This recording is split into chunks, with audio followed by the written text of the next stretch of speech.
오늘 우리들에게 주신 하나님의 말씀, 신약성경 야고보서 5장 19절, 20절, 2절 말씀입니다.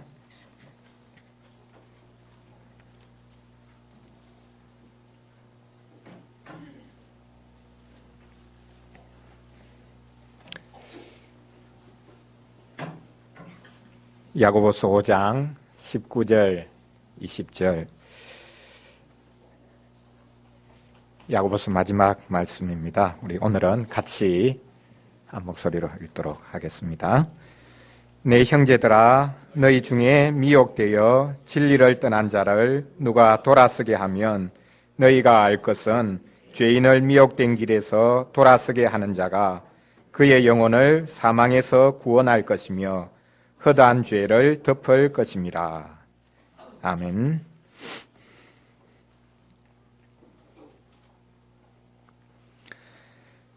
사람이 자기가 가던 길로부터 돌이키기가 참 힘듭니다. 속도를 내고 있는 사람은 돌이키기가 더 힘듭니다. 사람이 속도를 내는 것은 자기가 가는 길을 잘 알고 있기 때문일 수 있습니다. 그런데 급하기 때문에 속도를 낼 수도 있습니다. 급한 것뿐만 아니라 잘못된 길에 들어섰기 때문에 속도를 내기가 더 쉽습니다. 이상합니다. 잘못된 길에 들어섰으면 천천히 가면서 다른 길을 찾아야 할 텐데 오히려 무작정 속도를 더 내기가 쉽습니다. 차를 세워보고 물어보려고 하지도 않습니다. 그런 상태에서 끝까지 가면 더 이상 돌이키기가 힘듭니다. 오늘 본문에서도 잘못된 길에 들어선 것, 그 길로부터 돌이키는 것에 관해 말씀하고 있습니다. 오늘 본문은 야고보서의 마지막 두 구절입니다. 다른 서신들과는 달리 야고보서가 이상하게 끝나고 있는 듯 합니다. 신약 성경의 대부분의 서신들을 보면 삼위 하나님의 이름으로 문안을 하고 또 끝낼 때도 삼위 하나님의 이름으로 문안하면서 끝냅니다. 은혜와 평강이 있기를 원한다. 그것이 편지 앞부분 또 끝부분을 장식하고 있습니다. 그런데 야고보서는 교회를 향한 불만이 많은 것인지 마지막 인사를 제대로 하지 않고 있습니다. 지금까지 교회를 몰아세웠는데 제대로 봉합하고 마무리해야 하지 않겠습니까? 물론 야고보 선생은 내 형제들아 라고 오늘 본문을 시작하고 있지만 교인을 두 부류로 나누고 있는 것 같습니다. 한쪽에는 미혹되어서 진리로부터 떠난 자가 있습니다. 다른 쪽에는 그 미혹된 사람을 돌이키려고 하는 사람이 있습니다. 편가르기를 하고 있는 것 같습니다. 누가 미혹되어서 진리에서 떠난 자이겠으며 또 누가 그런 사람들을 그 미혹으로부터 돌이킬 수 있는 사람이겠습니까? 이렇게 편지를 끝내버리면 그 편지를 받은 후에 후폭풍이 더 크지 않겠습니까? 오늘 본문에서 미혹되었다는 말, 미혹된 길이라는 말이 나옵니다. 이 미혹되었다는 말은 야고보서 시작 부분에서부터 말한 속는다라는 말과 같은 말입니다. 미혹된 사람은 속은 사람입니다. 그 미혹, 그 속음으로부터 돌아서야 합니다. 야고보 선생은 진리로부터 벗어난 것이 곧 미혹이요 속음이라고 말하고 있습니다. 오늘 우리는 모든 미혹으로부터 모든 속음으로부터 돌이키는 것에 관해 묵상해 보겠습니다. 어떻게 그 모든 미혹으로부터 속임으로부터 돌이킬 수 있겠습니까? 첫째는 돌이킴을 위해 그리스도의 중심성을 살펴보겠습니다. 둘째로는 돌이킴을 위해 말씀 받는 것의 긴급성을 살펴보겠습니다. 마지막 세 번째로는 돌이킴을 위해 성도의 교제의 중요성을 살펴보겠습니다. 첫째로는 그리스도의 구속을 의지하는 것, 그것이 돌이킴에 있어서 무엇보다 중심적인 위치를 차지한다라는 것입니다. 오늘 본문에서 미혹되었다는 말이 두 번이나 등장합니다. 왜 어떤 이들이 미혹되었습니까? 진리에서 벗어났기 때문이다 라고 답하면 되겠습니까? 그러면 거꾸로 물어보겠습니다. 왜 어떤 사람들이 진리로부터 벗어났습니까? 미혹되었기 때문이다 라고 대답하면 되겠습니까? 이것은 꼬리를 무는 순환 논법에 빠진 것입니다. 1차적으로 진리로부터 떠났다, 벗어났다라는 것은 교리에서 탈선한 자를 가리킬 것입니다. 요즘 교회들은 교리를 중요하게 생각하지 않는 경향이 있습니다. 교리를 말하면 머리가 아프다고 말을 합니다. 교리는 교회를 연합시키는 것보다는 분열시킨다라고 생각하기도 합니다. 교리보다 중요한 것은 체험이라고 말합니다. 하지만 우리가 하이델베르크 요리문답에서 살펴보듯이 믿음은 1차적으로 지식입니다. 하나님을 아는 지식입니다.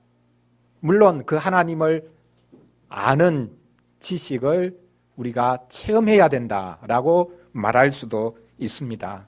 그러나 하나님을 아는 지식, 그것이 바로 교리입니다. 교리가 없으면 기독교는 하나의 종교 단체와 다를 바가 없습니다. 교리에서 탈선하는 것, 도덕적인 것뿐만 아니라 1차적으로 교리에서 탈선하는 것이 이단입니다. 진리에서 떠나는 것은 교리적인 것뿐만 아니라 삶의 문제이기도 합니다. 교리가 잘못되면 삶도 잘못됩니다. 기독교인들은 한 하나님, 한 구주, 한 성령님을 믿어 구원을 받았기에 하나의 생활 양식을 가지고 있습니다. 기독교인의 생활 양식이 통일되어 있다는 말입니다. 그렇다고 기독교인이라면 무조건적으로 획일적으로 행동해야 된다라는 뜻은 아닙니다. 신자라면 동일하게 견지해야 될 언약적 생활 방식이 있다는 말입니다. 이런 언약적 생활 방식을 고수하지 못하면 같이 모여서 대화하고 웃고 즐길 수 있어도 하나 될 수는 없습니다. 그곳에서는 성도의 참된 교제가 나타날 수 없습니다. 진리에서 떠나는 것은 성도의 교제를 세상의 이익 집단처럼 만드는 것과 다를 바가 아닙니다. 진리가 무엇인가 라는 것을 알려면 진리가 무엇인가 라고 계속 묻기보다는 질문을 바꾸어서 진리가 누군가 라고 물으면 됩니다. 진리는 무엇인가가 아니라 누군가입니다. 진리는 예수님입니다. 진리는 하나님의 뜻입니다. 진리는 하나님의 계명과 율법입니다. 예수님이 그 진리를 분명하게 보여주셨고 예수님이 그 진리를 온전하게 구현하셨습니다.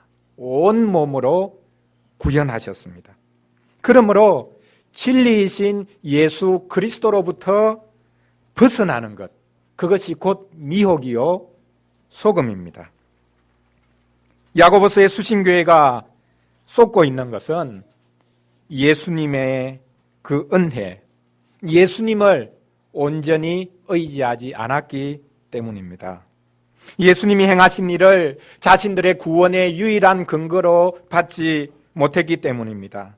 예수님이 행하신 일을 자신들의 모든 삶을 풍요롭게 할 셈의 근원으로 받아들이지 못했기 때문입니다. 신자는 예수 그리스도께서 십자가와 부활로 베풀어 주신 구속의 은혜를 온전히 의지해야 합니다. 신자는 자신을 의지하면 안 됩니다. 자신의 능력을 의지해서도 안 되고 또한 자신의 지혜를 의지해서도 안 됩니다. 하나님께서 그리스도를 통해 베풀어 주신 부요함을 알지 못하면 미혹됩니다. 교회에서 차별이 일어납니다. 교회에서 착취가 일어납니다. 교회에서 다툼이 일어납니다. 온갖 시험에 휘말립니다. 야고보서 1장 16절에 보면 속지 말라, 미혹되지 말라 라는 말씀이 처음으로 등장합니다. 내 형제들아 속지 말라. 온갖 좋은 은사와 온전한 선물이 다 위로부터 빛들의 아버지께로부터 내려오나니 그는 변함도 없으시고 회전하는 그림자도 없으시니라. 이 속지 말라는 첫 말씀은 시험에 관한 말씀 다음에 언급되어 있습니다. 시험 받을 때 하나님께서 나를 시험하신다, 그렇게 말하지 말라고 합니다. 왜 그렇습니까? 하나님께서는 신자를 결코 시험하지 않으시기 때문입니다. 하나님은 신자를 넘어뜨리기 위해서 시험하지 않으십니다. 그러면 무엇 때문에 시험이 온다는 말입니까? 모든 시험은 자기 욕심에 끌려서 시험을 스스로 불러 일으킵니다. 그래서 야고보 선생이 말했습니다. 속지 말라. 자기 욕심에 속지 말라는 것입니다. 하나님은 시험하는 분이 아니시라 온갖 좋고 온전한 것을 위로부터 내려주신다. 그것을 믿으라 라고 말씀하고 있습니다. 야고보서 2장으로 가보면 사람을 차별하는 문제가 본격적으로 등장합니다.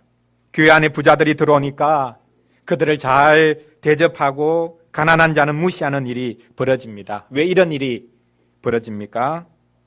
그것도 실은 속아서 그런 것입니다. 하나님께서 교회에 주신 부요함을 모르니까 부자들이 교회를 부요하게 해주실 것이라고, 부요하게 해줄 것이라고 생각해서 그들을 의지합니다.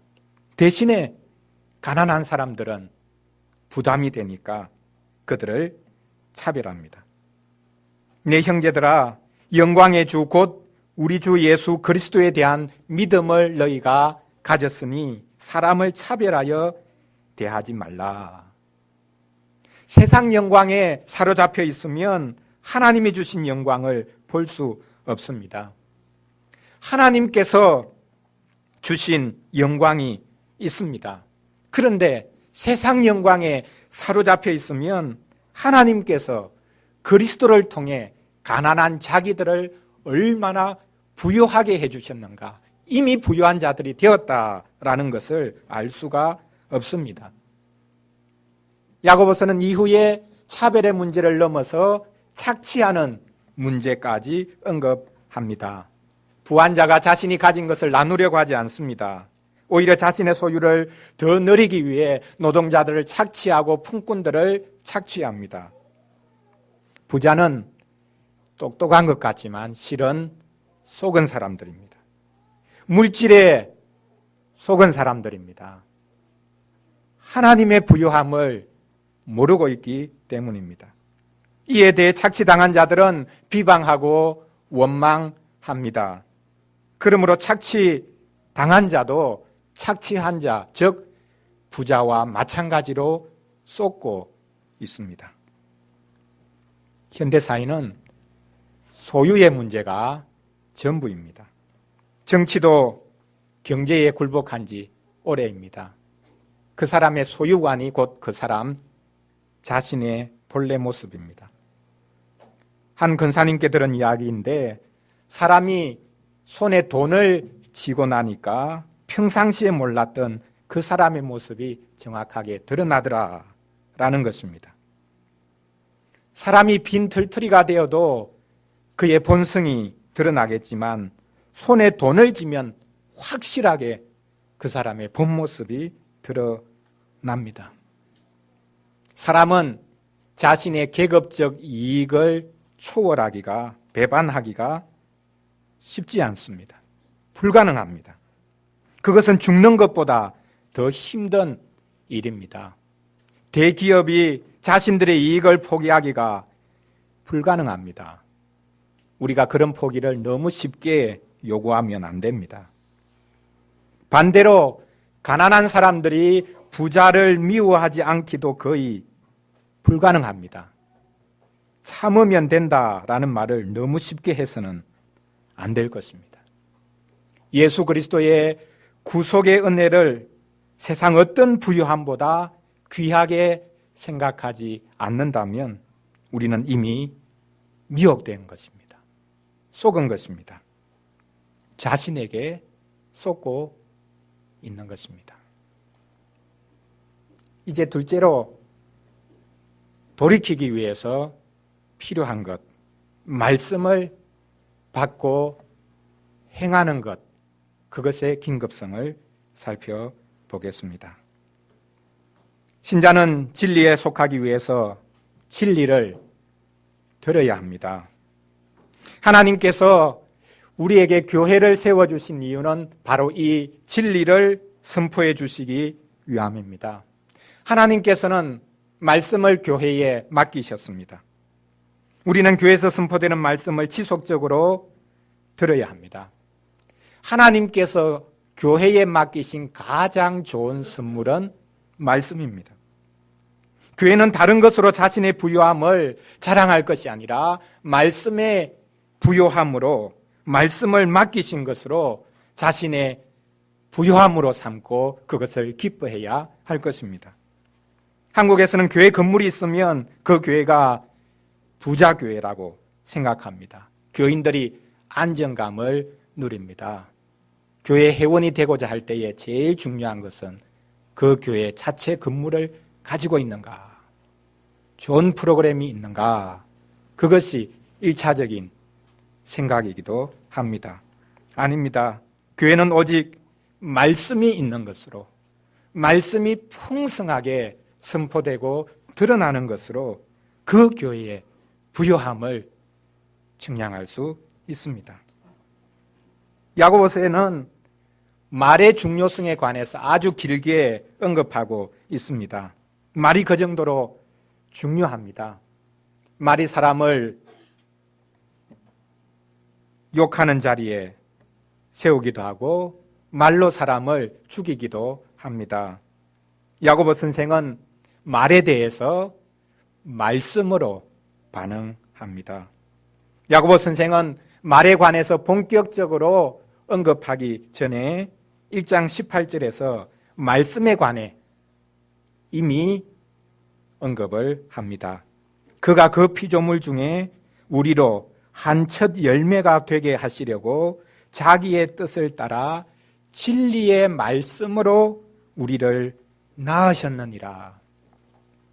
말에 관해서 본격적으로 말하기 전에 이미 말씀을 먼저 선포하고 있습니다. 너희들은 말씀으로 태어난 자다 라고 말하고 있습니다. 신자는 말씀으로 태어난 사람들입니다. 또한 신자는 지속적으로 말씀으로 양육을 받는 사람들입니다. 신자는 잘 듣는 사람입니다.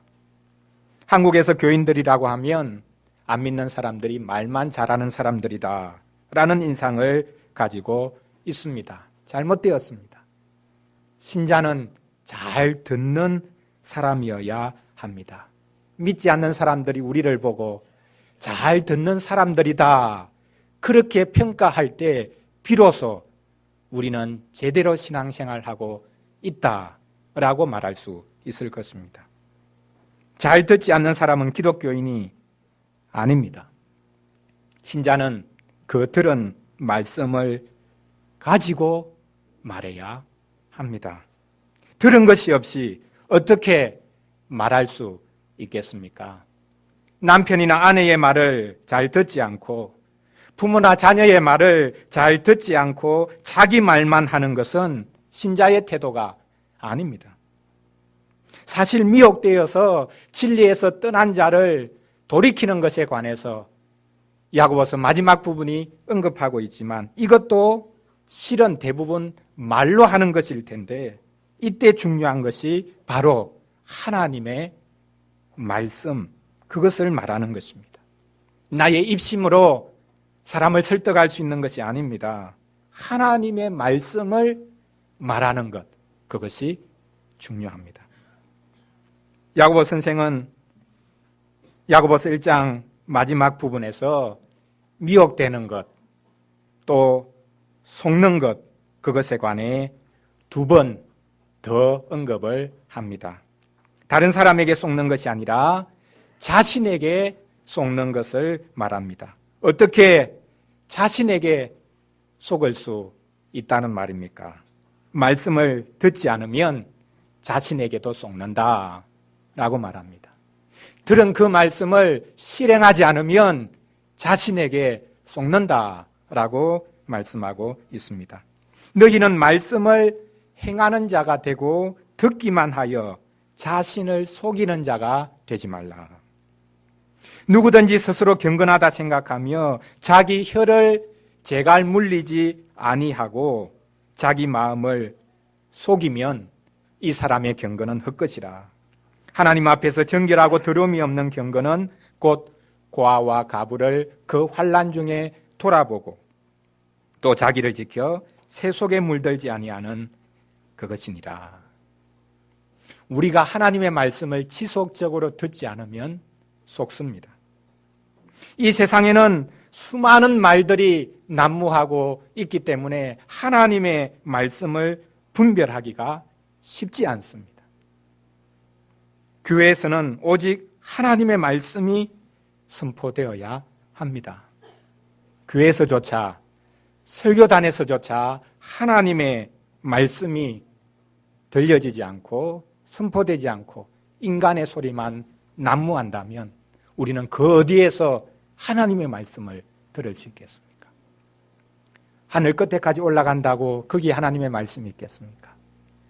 바다 가장 깊은 곳에 내려간다고 한들 거기에 하나님의 말씀이 있겠습니까? 우리에게 성경책이 있는데 무슨 걱정이냐라고 말할 것입니다.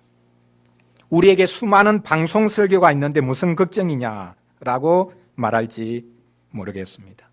정말 그 말대로라면 성경책을 진지하게 대해야 할 것입니다. 방송 설교를 진지하게 한번 들어보아야 할 것입니다. 정말 그것이 하나님의 말씀인지 분별해야 할 것입니다. 말씀을 들은 것이 없으면 우리는 우리가 하고 싶은 말을 내뱉을 수밖에 없습니다. 그것이 비방으로 정죄하는 말로 나타날 것입니다. 야고보서에서 마지막으로 말하는 기도의 문제, 지난 주일에 살펴보았던 기도의 문제도 마찬가지입니다. 기도는 말씀의 문제입니다. 기도와 말씀이 따로 있는 것이 아니라는 것입니다. 기도는 야고보서 시작부터 있었습니다. 너희 중에 누구든지 지혜가 부족하거든 모든 사람에게 후히 주시고 꾸짖지 아니하시는 하나님께 구하라. 그리하면 주시리라. 오직 믿음으로 구하고 조금 더 의심하지 말라. 의심하는 자는 마치 바람에 밀려 요동하는 바다 물결 같으니 이런 사람은 무엇이든지 주께 얻기를 생각하지 말라. 두 마음을 품어 모든 일에 정함이 없는 자로다. 결국 어떻게 듣느냐의 문제입니다. 말씀을 어떻게 듣느냐가 우리의 삶을 결정합니다. 그래서 예수님이 말씀하셨습니다. 너희가 어떻게 들을까 스스로 삼가라. 누구든지 있는 자는 받겠고 없는 자는 그 있는 줄로 아는 것까지 빼앗기리라.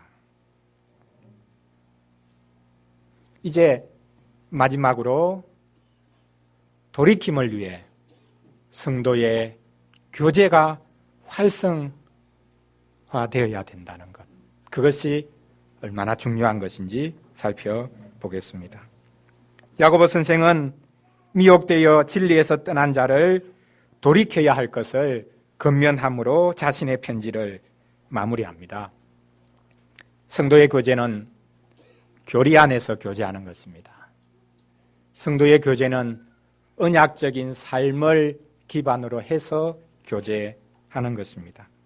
신자는 이런 복된 교제의 자리를 떠나서는 안 됩니다. 그 교제 가운데 머물러야 합니다. 그런데 성도의 교제에서 떨어져 나가려는 이들이 있습니다.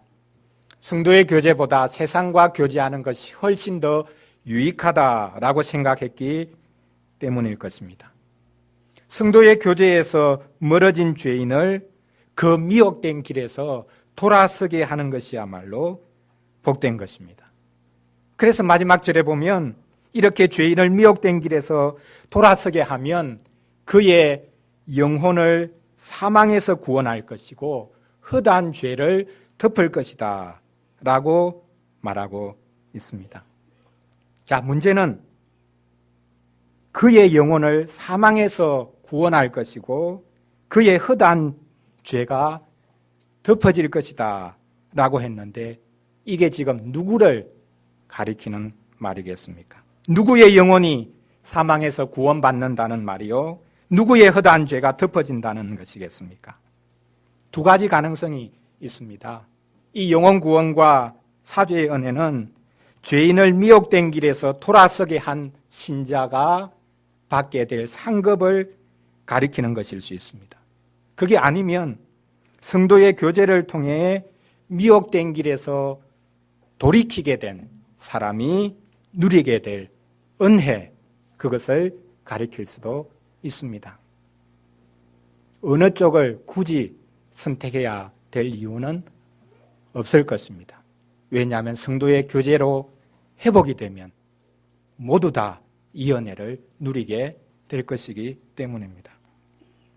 야고보서 전체를 보면 교인들끼리 서로 교제하고 돌아보고 근면해야 하는 관계였음에도 불구하고 서로 대립하고 있었습니다. 시험받고 있었습니다. 가진 자들과 가지지 못한 자들이 서로 대적하고 있었습니다. 가진 자들은 착취했고 가지지 못한 자들은 욕하고 있었습니다. 우리는 흔히 가진 자들이 돌아볼 수 있는 것 아니냐라고 생각합니다. 하지만 부자는 착취한 것 때문에 성도의 교제를 깨기가 쉽지 그 성도의 교제를 활성화시키는 것은 쉽지 않습니다. 또한 우리는 성도의 교제하면 직분자들만이 그 교제의 핵심이다, 돌아볼 수 있다라고 생각합니다.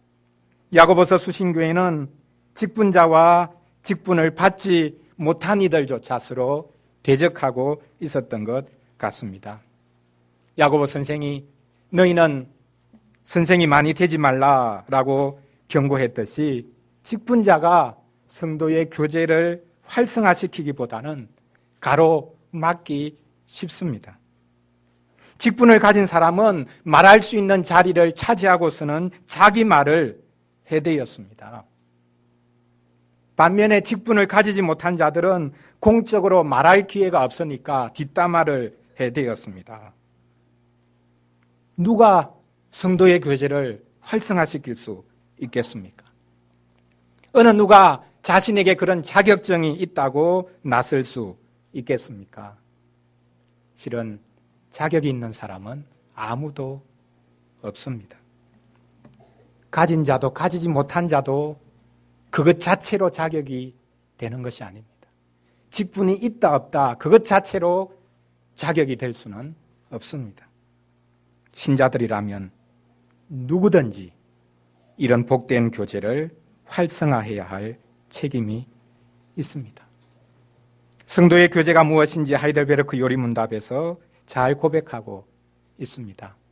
신자 각자가 그리스도의 모든 부요와 은사에 참여하는 것이 첫째고, 둘째는 다른 지체의 유익과 복을 위해서 자신을 기꺼이 그리고 즐거이 내어 놓는 것입니다.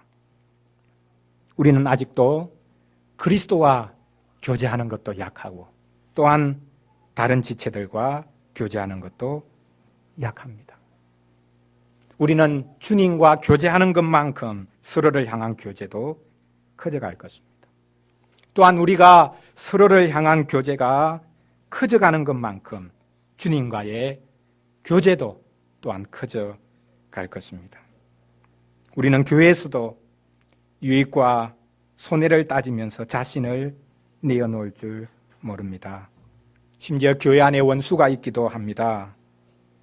우리가 교회에서 나의 신경을 긁어대고 나와 코드가 잘 안 맞는 사람들이 있다는 것, 그것을 감사해야 하겠습니다. 그게 교회입니다. 세상에서는 결코 볼 일이 없는 사람을 교회에서는 보아야 하는 것, 그것이 복입니다. 그런 신자들이 있어야 우리가 서로를 채우고 서로를 세워줄 수가 있습니다. 신앙 고백에 동의하는 한 우리는 끝까지 서로를 참아야 할 것입니다. 요한일서에 보면 사도 요한은 진리에서 떠난 자를 집에 들이지도 말고 인사도 하지 말라고 아주 강력하게 말했습니다. 누구든지 이 교훈을 가지지 않고 너희에게 나아가거든 그를 집에 들이지도 말고 인사도 하지 말라. 그에게 인사하는 자는 그 악한 일에 참여하는 자임이라. 쉽게 말하면 예수님을 의도적으로 거부하는 자들은 상종하지 말라는 것입니다. 그런데 유다서에 보면 진리에서 벗어나려고 하는 형제들은 불쌍히 여겨서 끝까지 돌이키기 위해서 애를 쓰라라고 당부하고 있습니다. 어떤 의심하는 자들을 긍휼히 여기라. 또 어떤 자를 불에서 끌어내어 구원하라. 또 어떤 자를 그 육체로 더럽힌 옷까지도 미워하되 두려움으로 긍휼히 여기라. 같이 죄에 빠지지 않도록 두려워하되 긍휼히 여겨서 같이 구원의 자리에 서도록 애를 쓰라 라고 말씀합니다. 신자는 서로를 돌아보아야 합니다. 한 지체의 연약함이 다른 지체의 연약함입니다. 한 지체의 죄악이 곧 다른 지체의 죄악입니다. 성도의 교제가 활성화될 때에 우리의 죄악이 드러나면서 동시에 우리의 연약함이 치유되기 시작할 것입니다. 사랑하는 성도 여러분, 하나님께서 세워주신 자리를 소중히 생각하십시오. 교회는 여러분의 구원이 이루어지는 자리입니다. 교회가 문제가 많다고 교회를 떠나는 것이야말로 자신의 구원을 내팽개치는 것입니다. 야고보 선생이 지적했듯이 세상을 사랑하는 것은 하나님과 원수되는 것입니다. 시험받지 마십시오. 하나님께서 시험하시는 것이 아닙니다. 다른 신자들이 시험거리를 만들어내는 것이 아닙니다. 우리 각자의 욕심이, 욕망이 시험을 만들어냅니다. 야고보 선생은 수많은 명령들을 쏟아내어 놓았지만 이 모든 명령은 하나의 명령으로 바꿀 수 있습니다. 바로 오늘 마지막 말씀입니다.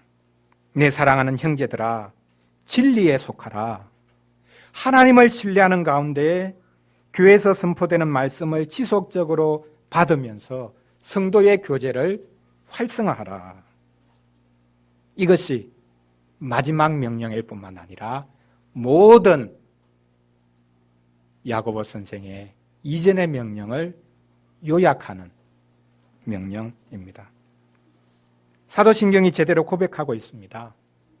성령님께서 주로 역사하시는 장은 거룩한 공교회입니다. 거룩한 공교회는 다름 아닌 성도의 교통으로, 교제로 그 모습을 드러냅니다. 그런데 우리는 욕심에 사로잡혀서 시험도 받고 차별도 하고 착취도 하고 비방하기도 합니다. 우리는 오직 그리스도를 통해 교회를 보고 또한 다른 성도들을 보아야 할 것입니다. 야고보서는 떠나려는 자의 이야기로 마무리합니다. 아니, 야고보서는 돌이키는 자와 돌아오는 자의 이야기로 마무리됩니다. 야고보서는 신약의 다른 서신들과는 달리 삼위 하나님의 이름으로 문안하는 것으로 끝내지 않고 파격적으로 끝냅니다. 이 파격은 소망스러운 돌아옴과 돌이킴을 향해 열려 있습니다. 교회와 신자가 아무리 문제가 많다고 하더라도 돌아올 수 있는, 돌이킬 수 있는 기회가 있다는 것입니다. 야고보서는 성도의 교제를 통한 회복의 복된 메시지를 들려주고 있습니다. 혼자만 잘 살면 무슨 재민겨? 라는 책 제목이 있듯이 우리는 서로를 돌아보아야 합니다. 어린이를 위한 질문 3번 문장처럼 성도의 교제를 합니다. 이제부터 성도의 교제 활성화 프로젝트를 가동시켜야 하겠습니다. 필요하다면 다른 지체들을 개인적으로 만나십시오. 단 말씀을 가지고 만나서 서로를 세워주시기 바랍니다. 성도의 교제를 활성화하여 진리를 온전히 누리라. 이것이 우리에게 주시는 단 하나의 명령입니다. 기도하겠습니다.